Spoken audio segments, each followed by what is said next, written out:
Assalamualaikum warahmatullahi wabarakatuh. Perkenalkan, kami dari kelompok 5 yang beranggotakan saya, Kesnya Silagia, Anifah Ma'unatul Ulia, dan juga Anissa Feritahira.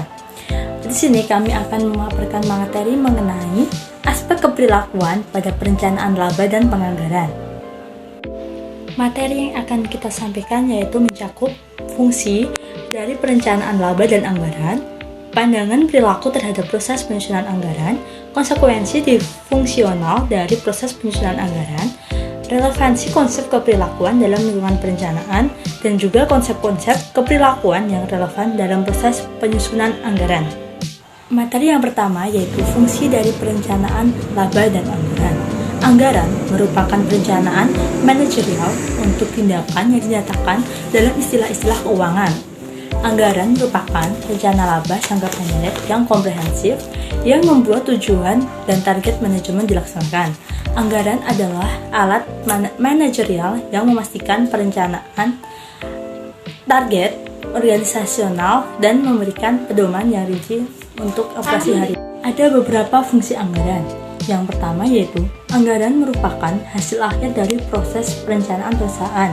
Yang kedua, anggaran merupakan cetak biru perusahaan untuk bertindak yang mencerminkan prioritas manajemen dalam alokasi sumber daya organisasi. Yang ketiga, anggaran bertindak sebagai suatu alat komunikasi internal yang menghubungkan beragam departemen atau divisi organisasi antara yang satu dengan yang lainnya dan dengan manajemen puncak. Yang keempat, standar terhadap mana hasil operasi aktual dapat dibandingkan. Alat pengendali yang memungkinkan manajemen untuk menemukan bidang-bidang yang menjadi kekuatan atau kelemahan perusahaan. Yang terakhir yaitu anggaran mencoba untuk memengaruhi dan memotivasi baik manajer maupun karyawan untuk terus bertindak dengan cara konsisten dan operasi yang efektif dan efisien serta selaras dengan tujuan organisasi. Selanjutnya yaitu mengenai pandangan perilaku terhadap proses penyusunan anggaran. Ada 3 tahap utama dalam proses penyusunan anggaran. Yang pertama yaitu tahapan penetapan tujuan, kemudian yang kedua tahapan implementasi, dan yang ketiga tahapan pengendalian dan evaluasi kinerja. Selanjutnya yang ketiga yaitu konsekuensi disfungsional dari proses penyusunan anggaran. Berbagai fungsi anggaran seperti penetapan suatu tujuan, pengendalian, dan mekanisme evaluasi kinerja dapat memicu berbagai konsekuensi disfungsional seperti berikut ini. 1. Rasa tidak percaya diri. 2. Resistensi. 3. Konflik internal. Dan keempat, efek samping lain yang tidak diinginkan. Baik, yang selanjutnya yaitu relevansi konsep keperilakuan dalam lingkungan perencanaan. Dampak dari lingkungan perencanaan. Ukuran dan struktur, gaya kepemimpinan, jenis sistem pengendalian, dan stabilitas lingkungan dari suatu organisasi merupakan beberapa faktor yang mempengaruhi lingkungan kerja di mana perencanaan terjadi. Lingkungan kerja atau budaya organisasi mempengaruhi perilaku dan oleh karena itu juga mempengaruhi proses perencanaan.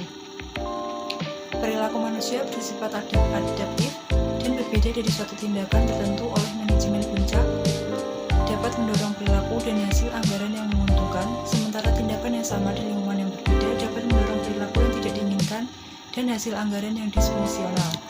Yang selanjutnya, ukuran dan struktur organisasi. Ukuran dan struktur dari suatu organisasi mempengaruhi perilaku manusia dan pola interaksi dalam tahap penetapan tujuan, implementasi, dan pengendalian serta evaluasi terhadap proses perencanaan.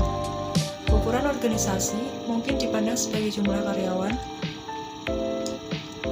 nilai dolar dari pabrik fisik, volume penjualan, jumlah faktor cabang, atau ukuran kuantitatif lainnya yang membedakan organisasi. Dan selanjutnya, gaya kepemimpinan. Gaya kepemimpinan juga mempengaruhi lingkungan perencanaan organisasi. Teori X dari McGregor menjelaskan gaya kepemimpinan yang otoriter dan dikendalikan secara ketat, di mana kebutuhan akan efisiensi dan pengendalian mengharuskan pendekatan manajerial tersebut untuk berurusan dengan bawahannya. Dan yang terakhir, stabilitas lingkungan organisasi. Faktor lainnya yang mempengaruhi lingkungan perencanaan adalah lingkungan eksternal. Lingkungan tersebut meliputi iklim politik dan ekonomi, ketersediaan pasokan struktur industri yang melayani organisasi, hakikat persaingan, dan lain sebagainya. Lingkungan yang stabil mengalahkan resiko yang terbatas dan memungkinkan proses penetapan tujuan menjadi demokratis dan partisipatif. Lingkungan yang berubah dengan cepat menghasilkan situasi yang berisiko tinggi. Yang kelima, konsep-konsep keperilakuan yang relevan dalam proses penyusunan anggaran. Konsep-konsep keperilakuan yang relevan dalam proses penyusunan anggaran adalah sebagai berikut. A. Tahap penetapan tujuan. B. Keselarasan tujuan. C. Partisipasi. D. Manfaat partisipasi. E. Batasan permasalahan dalam partisipasi. F. Tahap implementasi. G. Pengkomunikasian anggaran. H. Kerjasama dan koordinasi. I. Tahap pengendalian dan evaluasi. Dan J. Laporan-laporan kinerja. Lalu yang terakhir, kesimpulannya, aspek keperilakuan dari penganggaran mengacu pada perilaku manusia yang muncul dalam proses penyusunan anggaran dan perilaku manusia yang didorong ketika manusia mencoba untuk hidup dengan anggaran.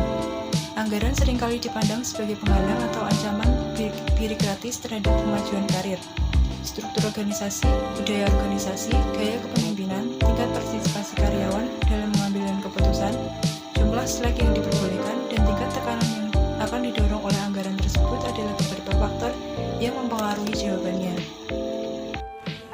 Demikian presentasi dari kelompok kami. Kurang lebihnya kami mohon maaf. Kami akhiri. Wassalamualaikum warahmatullahi wabarakatuh.